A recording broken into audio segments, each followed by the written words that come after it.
복음이 증거되고 교회가 세워지면 이 교회는 세상에 영향을 끼치기 시작합니다. 교회가 영향력을 행사하면서 세상에 충격을 주는 것이 바람직하고 정상적인 모습입니다. 그래야 됩니다. 자, 한편 복음의 영향력이 커지면 이를 대항하는 기존 기득권의 반발도 만만치가 않습니다. 핍박과 박해는 물론 사람들을 매수해서 거짓 증거를 하게 하고 심지어 사람을 제거하려고 합니다. 온갖 수단과 방법을 다 동원해서 복음과 예수 그리스도를 증거하는 일을 해방하는 것이 이 복음의 능력이 나타나는 곳에서 일어나는 현상입니다. 이 교회는 하나님의 은혜로 세워지고 그리고 성장해 가는 영적인 공동체입니다. 소위 교회는 사람들을 귀하게 여기는 공동체이어야 합니다. 이런 공동체가 건강하게 성장하기 위해서 그 교회는 많은 사람들보다는 극히 소수 또는 개인의 이 영향력이 결정적인 경우가 있습니다. 소위 교회가 목사 한 사람으로 인해서 그 교회의 사회에 대한 영향력이 극히 긍정적일 수 있고 극히 부정적일 수 있습니다. 그만큼 교회의 지도자는 중요합니다. 그러나 지도자 못지않게 일반 성도, 소위 집사님들의 영향력도 대단히 중요합니다.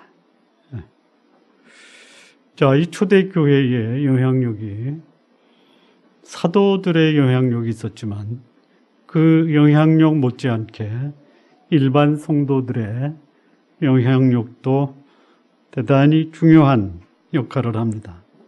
소위 성도들의 필요를 채우기 위해서 자신의 모든 것을 아낌없이 드렸던 바나바라 불렸던 요셉 같은 사람이 있습니다. 그리고 핍박을 피해서 사마리아로 내려갔던, 그리고 그곳에서 복음을 증거했던 빌립과 같은 사람도 있습니다. 복음을 증거하기 위해서 목숨을 버리는 오늘 이 스데반과 같은 사람이 교회에 있었습니다.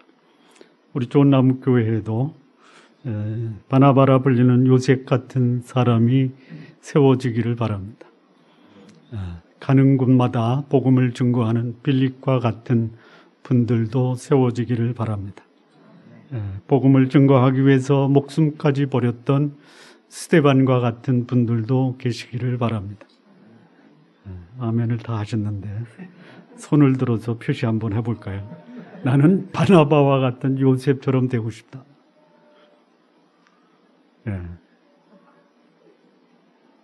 나는 가는 곳마다 복음을 전하는 빌립과 같은 사람이 되고 싶다. 나는 복음을 위해서 목숨까지도 버릴 경우에 그렇게 하겠다라는 스데반처럼 되고 싶다. 감사합니다. 너무 많아요. 한 사람만 있으면 돼.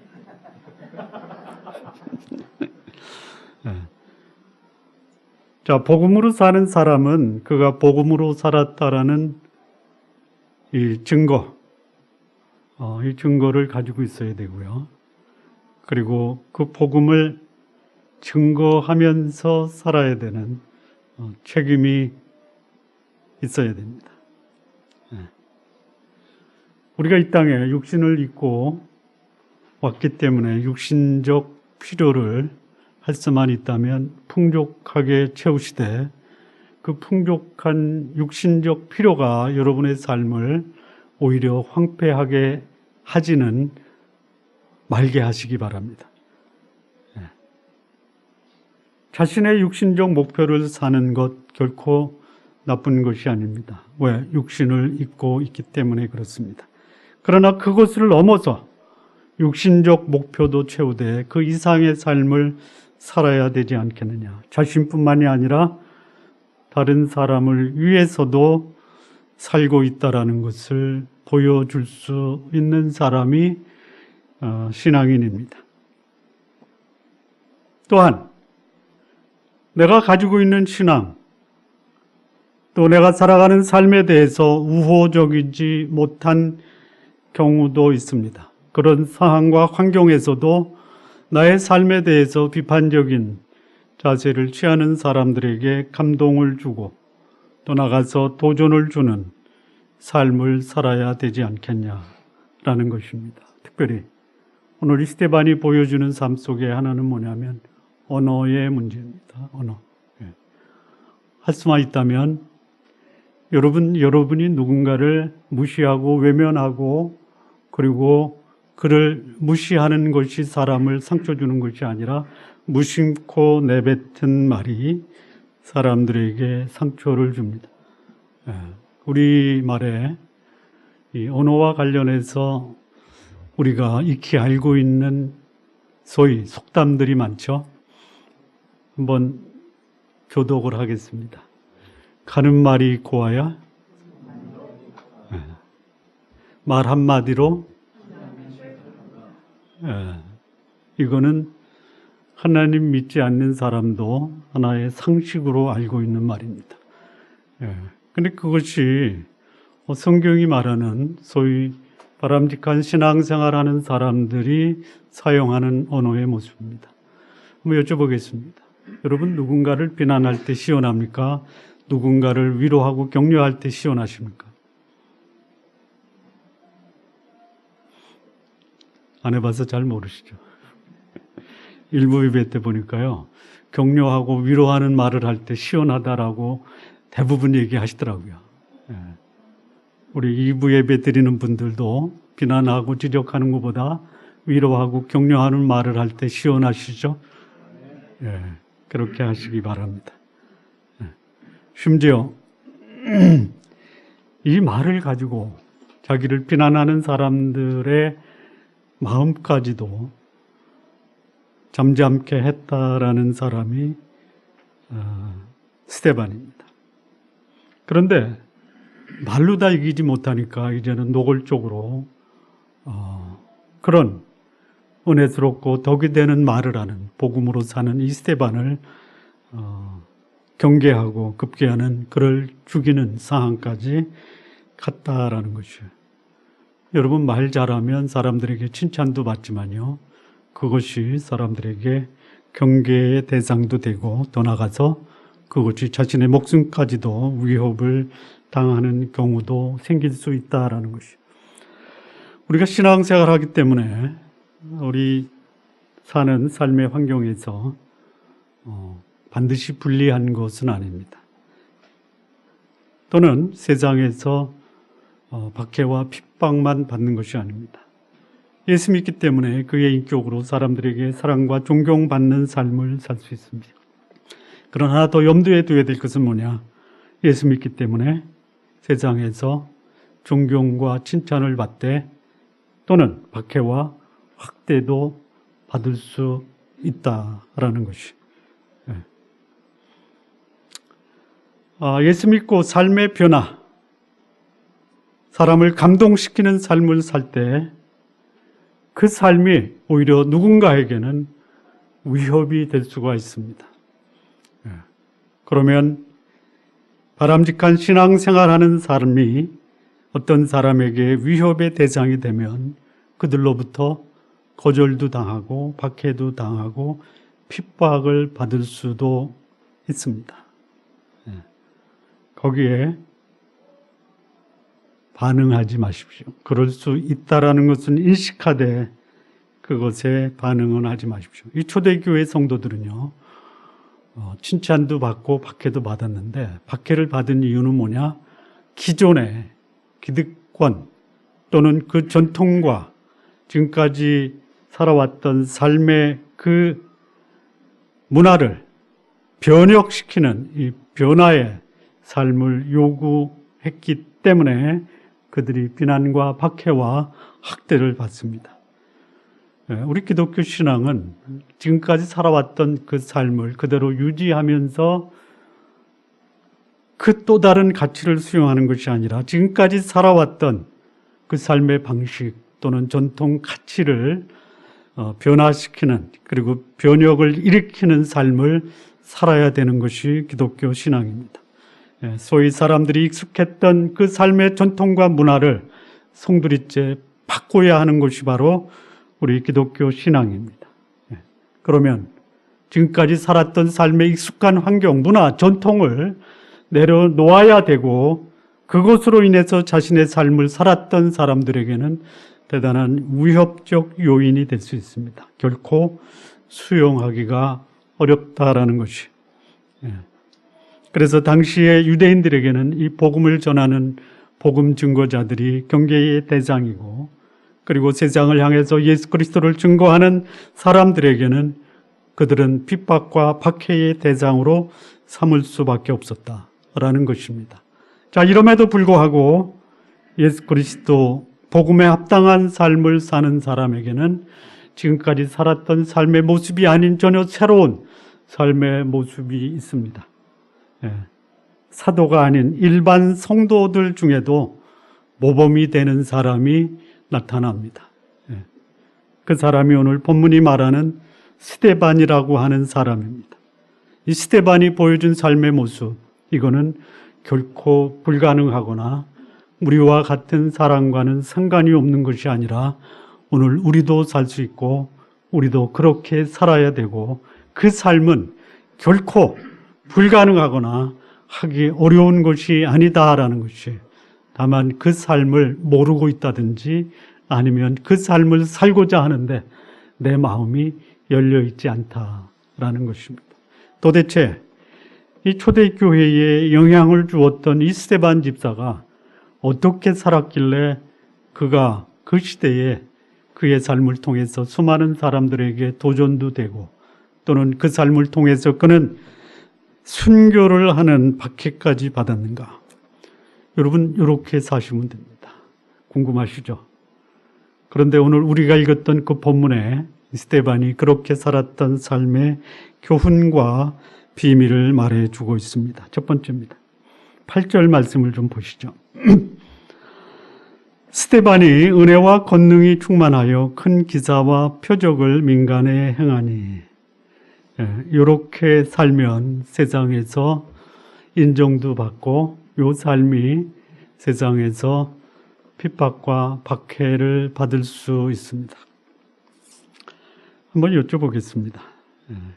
우리 그리스도인은 하나님께 받은 은혜가 있고 능력이 있죠? 그렇죠? 그리고 그 은혜와 능력이 있으면 그것으로 민간의 기사와 표적을 행할 수 있죠. 하고 싶은데 왜 나는 안 되지, 이렇게 생각하십니까? 반응을 좀, 표정이라도. 우리 성도 여러분, 이 스데반의 삶의 모습, 그가 우리에게 주는 교훈이 뭐냐? 모든 그리스도인은 하나님께 은혜와 능력을 받았다라는 것이. 그리고 그것을 가지고 사람들의 필요를 채우는 기사와 표적을 행한다라는 것이. 그렇게 삶을 사시기 바랍니다. 여러분, 우리는 은혜 받은 사람이죠. 여러분, 오해하지 마십시오. 이 은혜는 뭐 기적을 행하는 은혜다, 방언을 하는 은혜다, 이런 은혜와는 전혀 다른 거예요.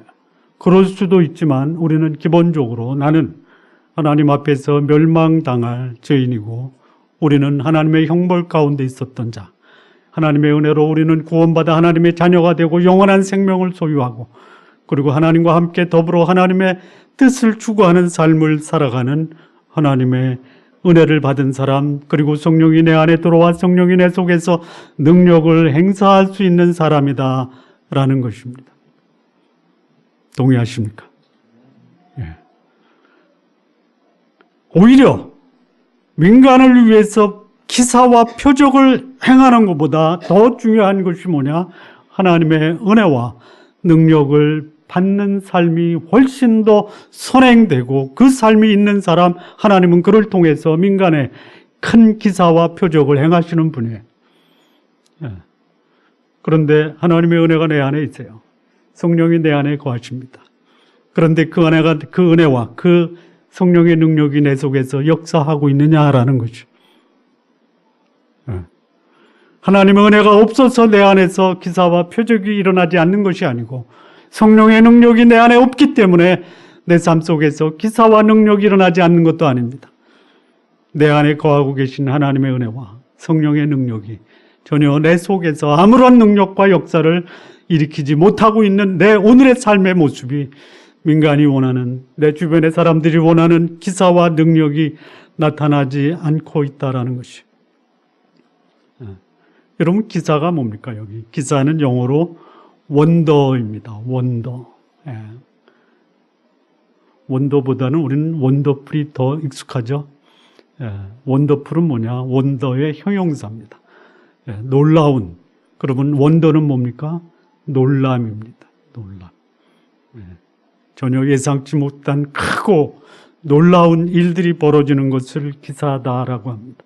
소위 자연의 질서와 조화에 모순되는 현상으로 인간의 이성의 한계를 넘는 기이한 현상을 기사라고 합니다. 이것이 가능한 근거는 뭡니까? 하나님의 은혜와 성령의 능력이 있는 사람에게는 이런 기사가 나타난다 이겁니다. 어떤 기사가 나타나느냐? 예를 들자면 이스라엘 백성이 출애굽을 하면서 홍해 앞에 뒤에는 애굽의 군사들이 쫓아오고 앞에는 홍해가 가로막고 있습니다. 여기서 살아날 수 있는 길은 뭐예요? 하늘로 솟든지 땅으로 꺼진 둘 중에 하나예요. 그럴 수도 있죠.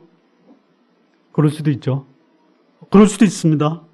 하나님 이스라엘 백성을 다 들어서 하늘로 올려서 날아가게 할 수도 있어요. 땅으로 꺼져서 굴을 파가지고 하나님이 그 길로 들어가게 할 수 있어요. 그럴 수도 있어요. 바다만 가르셔야지 그게 기사입니까? 그런데 하나님은 바다를 가르셨어요. 오늘 성도님들의 삶 속에 하늘로 나르든지 땅으로 들어가시든지 바다를 가르게 하시는 하나님의 기사가 우리 성도님들의 삶을 통해서 나타나기를 진심으로 바랍니다. 어떻게 하면 가능해요? 하나님의 은혜 가운데 거하고 성령의 능력을 힘입고 그 성령이 내 삶을 인도하시면 그런 기사가 오늘 여러분을 통해서도 나타날 수 있다. 또 하나는 뭐냐면 표적입니다. 표적. 이 표적은 기사가 나타난 목적과 목표를 표적이라고 합니다. 그러니까 단순히 놀라운 현상이 나타나서 내 문제가 해결됐다. 이 기사입니다. 그런데 그것에 목적이 있어요. 예를 들어서 갈릴리 가나 예수님이 공생애를 시작하시면서 최초로 행하셨던 기적이 있습니다. 물이 포도주가 되는 기적입니다. 그거를 성경은 뭐라고 하냐? 표적이라고 합니다. 이 표적은 뭐냐면 사인입니다. 사인. 우리가 가장 익숙한 사인 있죠? 그 사인이 뭐냐면 간판입니다. 간판. 간판 중에서도 가장 익숙한 간판은 뭐냐? 고속도로나 일반 도로에 부착된 이정표, 요거를 사인판이라고 합니다. 사인판. 낯선 지역을 찾아갈 때 이 도로, 사인판만 보면 갈 수가 있죠. 그래서 그 사인판을 보고 목적지까지 갔습니다. 그래서 가서 뭐라고 고백한, 난 사인판 때문에 왔어. 사인판이 나의 인도자야. 이렇게 얘기하십니까? 아니죠. 이 사인판은 사인이에요. 그 목적이 가리키는, 목표가 가리키는 것을 드러내기 위한 표시가 바로 표적입니다. 예수님이 물로 포도주를 만듦으로 뭐를 드러나셨습니까? 표적의 목적이 뭐예요? 예수님, 그분은 물을 포도주로 만든다. 이 주는 교훈이 여러 가지가 있지만 하나만 소개하면 물 같은, 맹물 같은 내 인생이 없어서는 안 되는 포도주 같은 인생으로 변화될 수 있는 기적의 주인공이 예수님이다 라는 것을 가르쳐 주시기 위한 것이 물이 포도주가 된 기적입니다. 이게 표적이에요. 누가 가능합니까? 예수님이 가능하셨어요. 그러면 예수 그리스도를 받아들여서 하나님의 은혜를 체험한 사람, 이런 기적을 가능케 할 수 있습니다. 여러분 한번 생각해 보죠. 그냥 일반적으로 기사라고 할 때 홍해가 갈라졌다. 기사죠. 물이 포도주가 됐다. 기사죠. 자, 여러분 할 수 있으십니까? 할 수 있으십니까? 안 돼요. 예, 안 되는 이유가 뭐예요? 안 된다고 생각하는 것이죠. 자, 그러면요. 비록 홍해는 갈라지지 않고 물이 포도주로 변하지는 않아도 이보다 더 큰 기사와 표적이 나타나는, 여러분 할 수 있죠? 할 수 있습니까? 뭔 소리인지 잘 이해가 안 돼요. 자, 예를 들어 드리겠습니다. 자, 물이 포도주로 되는 그 기적과 결코 사랑할 수 없는 사람을 사랑하는 거, 어느 게 더 어렵습니까? 어느 게 더 어려워요? 아, 그렇습니까? 예, 결코 변화될 수 없는 사람을 변화시키는 능력과 물이 포도주로 만드는 능력, 어떤 능력이 더 위대합니까?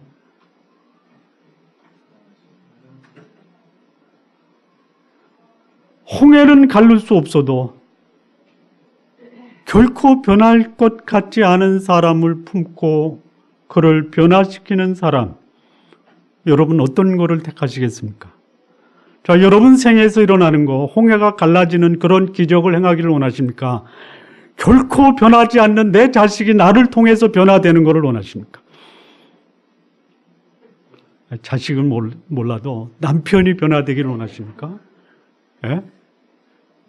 예? 어느 기적이 더 큰 기적이에요? 뭐 이미 변화된 남편은 나한테는 그런 필요 없다. 예. 근데 그 변화된 기적, 그 기적 앞에서 하나님이 나를 통해서 내 남편을 변화시켰다라는 그 기적이 여러분의 간증이 되기를 바랍니다. 예. 사업하는 사람에게 경기가 나쁠 때 이 사업을 일으키는 것도 엄청난 능력이고 기적입니다. 예. 할 수만 있다면 그렇게 하십시오. 그런데요, 그거는 기적이 아니라 노력의 결과입니다. 노력의 결과. 예. 나는 이것 가지고는 안 되겠다. 그러나 그것부터 하시기 바랍니다. 밤을 새우시고 공부를 하시고 시장을 파악하시고 그리고 그 시장이 원하는 물건 만들어내고, 예. 그거는 기적이 아니라 노력의 결과입니다. 예. 여러분 진짜 기적이 뭐냐? 그 집사 만나면 사람이 변화된대. 이런 평가, 이런 그 소문을 좀 내시기 바랍니다. 이게 더 위대한 하나님의 은혜로 인해서 나타나는 기사와 표적이 아닙니까? 그 사람 앞에 서면 아무리 못된 사람도 순한 양이 된대.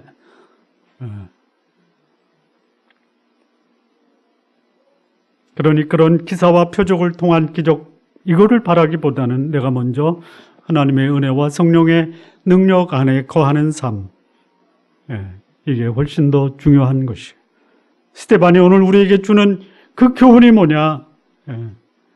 그가 살아서 보여줬던 표적과 기사로 인해서 그가 하나님의 은혜 안에 거하고 성령의 능력 안에 있다라는 것을 보여준 것입니다.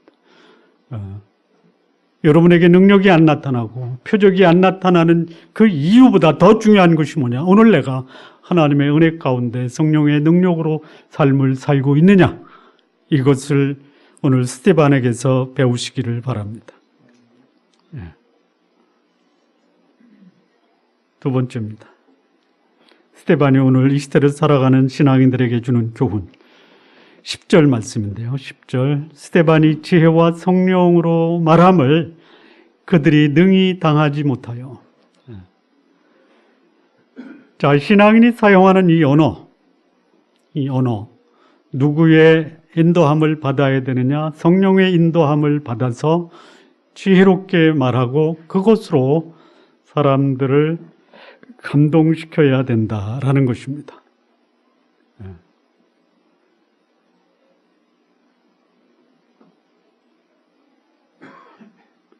이 사용하는 언어가 그 사람의 삶을 대변합니다. 여기 스데반이 지혜와 성령의 인도함을 받아서 능히 그들을 당하지 못하게 했다. 이 누구냐면요, 자유민들. 이 자유민이라고 하면 뭐냐면 얼마든지 자기의 말을 자유스럽게 말할 수 있는 거예요. 이 사도행전이 쓰여질 때 이 자유인은 누구냐면 소위 그 노예가 아닌 사람. 또 하나는 용서하십시오. 여자가 아닌 사람. 세 번째는 뭐냐면요, 유대인입니다. 물론 그리스에서는, 그리스 아테네 그쪽 사람들이 자기를 자유인이라고 했어요. 얼마든지 자기의 말을 자기 마음껏 표현할 수 있는 사람을 자유인이라고 합니다. 근데 그때 예루살렘에 왔던 사람들, 뭐 구레네인, 알렉산드리아인, 길리기아, 아시아에서 온 사람들이 예루살렘에 와서 지금까지 자기들이 수백 년 동안 이어져 내려왔던 율법, 유대인의 전통, 이것을 완전히 무너뜨리는 스데반의 말을 듣습니다. 그리고 스데반 나중에 7장에 보면 스데반이 오늘 이 시대를 살아가는 신앙인에게 보여주는 대단히 중요한 도전이 나오는데요. 창세기에서부터요, 예수님 당시 복음서까지 이거를 그냥 하나로 깨고 있습니다. 성도님들 좀 꿰시기 바랍니다. 창세기서부터 요한계시록까지 꿰시기 바랍니다. 그 방법이 있는데요. 제가 성경 66권 다 강의할 테니까 한 번도 빠지지 말고 계속 들으시기 바랍니다. 대화를 하는데요, 거기서 논쟁을 벌입니다. 그러니까 구약에 정통한 유대인들, 세계 각지에서 왔던 유대인들하고 스데반하고 논쟁이 벌어져요. 그때 이 스데반이 그들 앞에서 그들이 감히 말을 할 수 없을 정도로 잠잠케 했다. 어떻게 가능할까요? 그 가능한 이유는 다음 장에 나오는 그런 이 스데반의 말을 통해서 그가 예수 그리스도와 관련된 구약의 모든 기록과 사건들을 다 연결시켜서 증언하고 있었다라는 것이죠. 자, 이 하나님의 사람의 특징이 뭐냐? 이 언어 가운데 지혜가 충만해야 됩니다. 그리고 그 말이 하나님의 말로 사람들에게 전달되어야 한다라는 것이. 내가 누구와 논쟁에서 이겼다, 이것보다 더 중요한 것은 내 말이 사람들을 감동시키고 그 말에 위력이, 성령의 능력이 나타나는 것, 이게 훨씬 더 중요한 것이.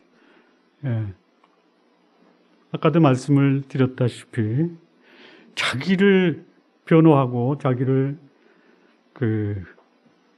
방어하기 위해서 하는 말은 상대방의 약점을 지적하는 겁니다.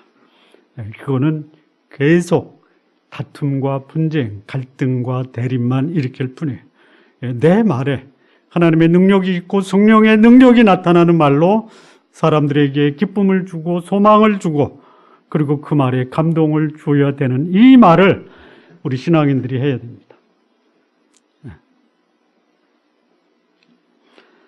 나를 공격하는 사람들 앞에서도 그렇게 말하는 사람조차 감동시키는 이 성령께서 말하게 하심. 그 말이 사람을 감동시킨다라는 것이. 스데반의 말을 듣는 사람들이 그의 말은 하나님이 주시는 지혜의 말이었다, 성령의 말하게 하심을 따라 말했다라고 증언을 합니다. 오늘 사는 신앙인의 모습에서 이 스데반의 모습이 나타나기를 진심으로 바랍니다.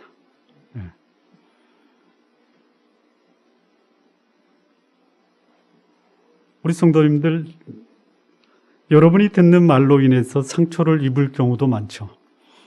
그래서 그냥 막 속에서 그 화가 나고 분노가 일어나죠. 그런데 내가 하는 말은 사람들에게 어떤 영향을 주느냐. 우리 성도님들 말이 사람들을 치유하고 사람들을 감동시키고 사람들에게 기쁨을 주고 소망이 되는 이런 말씀을 하시기 바랍니다. 예. 앞서 말씀드린 것처럼 가는 말이 고와야 오는 말도 곱습니다. 예. 이런 경우가 있습니다. 나는 위로하려고 했는데 듣는 사람은 상처를 받습니다. 있습니까? 없습니까? 예. 그러니까 이 말이 위로를 줄 것이다. 근데 만에 안에 혹시 상처를 주면 어떨까? 그럴 때는 어떻게 하시는 게 나아요? 안 하는 게 낫습니다. 위로를 주려고 했던 선한 동기가 목적과 동기가 잘못된 것이 아니라 방법이 잘못돼서 상처를 주는 겁니다. 동일한 말이 어떤 사람에게는 위로가 되지만 어떤 사람에게는 상처가 돼요. 이런 경우가 있었습니다. 아들이 죽었는데 위로한다는 말로 사람은 다 가는데 조금 빨리 간 것이라고 생각하세요. 위로가 됩니까? 상처가 됩니까? 예? 상처되죠. 보통 상처가 되는 게 아닙니다. 그렇게 말하는 분들이 있어요. 차라리 그 말을 그런 상처를 입은 자식을 잃은 그 부모가 위로하러 온 사람에게 안타깝지만 빨리 갈 수도 있다라는 것이 저에게도 일어났네요. 이렇게 말하는 것이 훨씬 더 사람들을 감동시킵니다. 여러분 그거를 뭐라고 하냐면 경우에 합당한 말이다라고 하는 것이에요. 잠언 25장 11절에 보면 경우에 합당한 말은 아로 새긴 은쟁반의 금사가 아니라 동기나 목적이 잘못돼서 사람에게 상처를 주는 것이 아니에요. 같은 말도 은쟁반의 금사가처럼 잘 사람들을 감동시킬 수 있는 언어 구사를 하시기 바랍니다. 우리가 다 실수가 많으니 만일 말에 실수가 없는 자면 온전한 사람이라 능히 온 몸도 굴레 씌우리라. 야고보서 3장 2절 말씀입니다. 여러분 이 말 한마디로 나는 그냥 편안하게 얘기했어요. 듣는 사람은요. 그가 인격적으로 덜 성숙했던 또는 지식적으로 무식하든 어쨌든 무슨 연유든 몰라도 그 사람에게 은혜가 되고 감동이 되고 그리고 그 사람의 삶에 소망을 주는 말을 사용하시기를 바랍니다. 우리 좋은나무 교회의 성도 여러분, 지적하는 말보다는 사람에게 감동을 주는 은혜스럽고 덕스러운 말, 이런 말씀으로 사람들에게 은혜를 끼치시기 바랍니다. 나의 은혜로 사람들을 치유하고 감동시키고 그리고 내 속에 있는 이 하나님의 은혜와 능력이 나타나는 그런 말을 하시기를 바랍니다. 세 번째입니다. 스데반이 오늘 이 시대를 살아가는 신앙인들에게 주는 교훈 세 번째 15절입니다. 공회에 앉은 사람들이 다 스데반을 주목하여 보니 그 얼굴이 천사의 얼굴과 같더라. 스데반이 이 시대를 살아가는 신앙인에게 주는 세 번째 교훈은 뭐냐? 복음을 거절하는 사람이라 할지라도 바라보는 사람들에게 아름답고 순결한 천사의 모습을 드러낼 수 있어야 한다라는 것이 이 그리스도인의 삶, 그의 삶에서 그가 나타나야 될 삶의 모습은 뭐냐? 천사의 모습입니다. 여러분 천사를 생각하면 연상되는 게 뭡니까? 천사를 생각하면 연상되는 거예요. 보지는 않았지만 연상되는 게 있죠. 뭐죠? 깨끗하다, 빛난다, 또요? 아름답다. 연상되죠? 지금 여기 공회 앞에서요, 공회 중에 앉은 사람들이 스데반을 주목해서 보니까 그 얼굴이 천사의 얼굴과 같더라. 지금 이 공회에 모인 사람들이 왜 모였어요? 스데반을 죽이려고 공모하는 거예요. 그런데 그 공회 앞에 모인 사람들이 스데반의 얼굴을 보고 그 스데반의 얼굴에서 뭐를 봤냐? 천사를 봅니다. 우리 성도님들 바라보는 분들이 천사와 같다라는 증언을 받아내시기 바랍니다. 참 깨끗하다. 참 아름답다. 얼굴에 빛이 난다. 그냥 유모인데요, 유모. 제 얼굴에서 빛이 나죠? 이건 유모입니다. 왜 빛이 나냐면요. 이유가 있어요. 빛이 납니까? 제가 일주일 동안 샤워를 못하다 어제 찜질방 가서 샤워를 해서 빛이 나는 겁니다. 꽁꽁 다 얼어붙었어요. 터지고 난리가 났어요. 근데 오늘 주일이니 어떻게 해요? 네.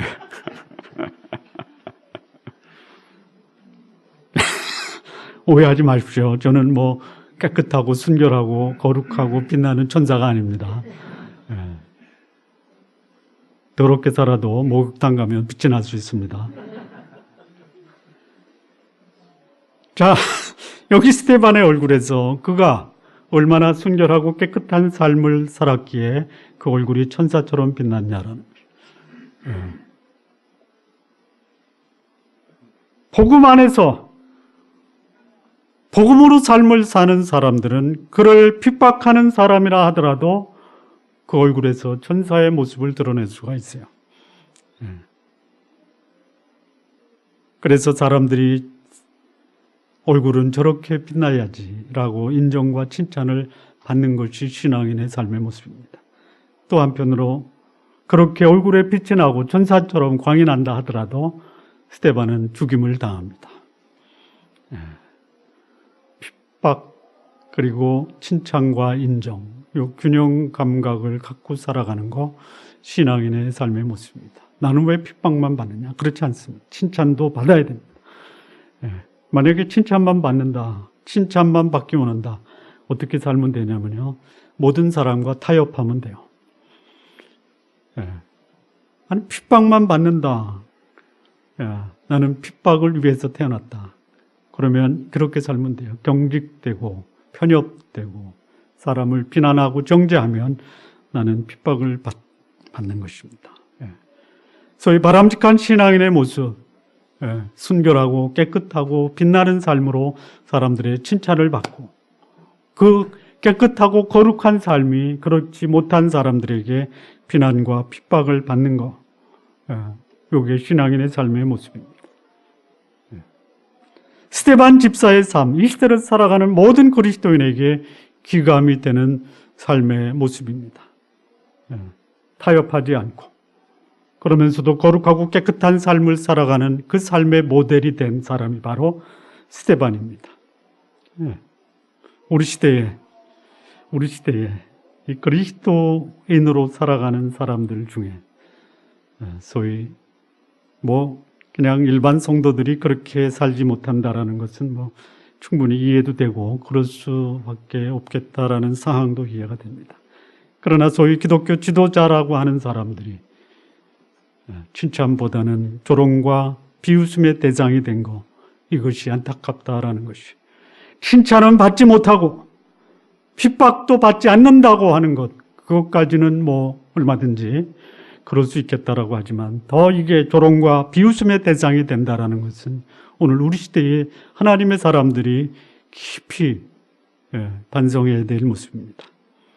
삶이 순결하지 못하니 조롱의 대상이 되었고 영향력도 사라져 버렸으니 굳이 핍박할 이유도 없다라는 것이, 오히려 기후의 지도자들의 삶에서 나타나는 이 탐욕, 쾌락, 이런 현상이 기독교가 어두운 세상에 빛을 발하는 이 역할을 상실하고 오히려 조롱과 비웃음의 대상이 되었다라는 것이, 우리 신앙인들이 세상에 아무런 도전을 주지 못하니 불신자들이 굳이 기독교인에 대해서 견제하거나 그들을 하나의 대적의 대상으로 생각하지 않는다라는 것입니다. 그럼에도 불구하고 우리 그리스도인은 여전히 세상의 빛이 되어야 됩니다. 너희는 세상의 빛이. 이 빛을 상실하거나 세상의 소금이 되는 신앙인이 그 맛을 잃어버리면 빛과 소금은 세상에서 버림을 받게 됩니다. 그리고 사람들의 발에 밟히는 현상이 일어날 수밖에 없다라는 것이에요. 오늘 우리 시대에 소위 하나님의 사람들이 세상의 빛이 아닌 조롱과 비웃음의 대상이 된 것, 이거 우리가 함께 극복해야 될 과제입니다. 이기적인 욕심, 욕망을 극복하지 못하는 교회는, 그리고 그 교회 안에 신앙생활하는 신앙인들은 세상에 아무런 쓸모가 없는 존재가 되고 만다라는 것이, 우리 존나무교회 성도 여러분, 세상에 빛을 비추는 것이 결코 쉽지는 않습니다. 그러나 내 안에 빛이 되신 예수 그리스도, 그분이 나로 인해서 세상으로부터 비난과 조롱을 받지 않게 하시기를 바랍니다.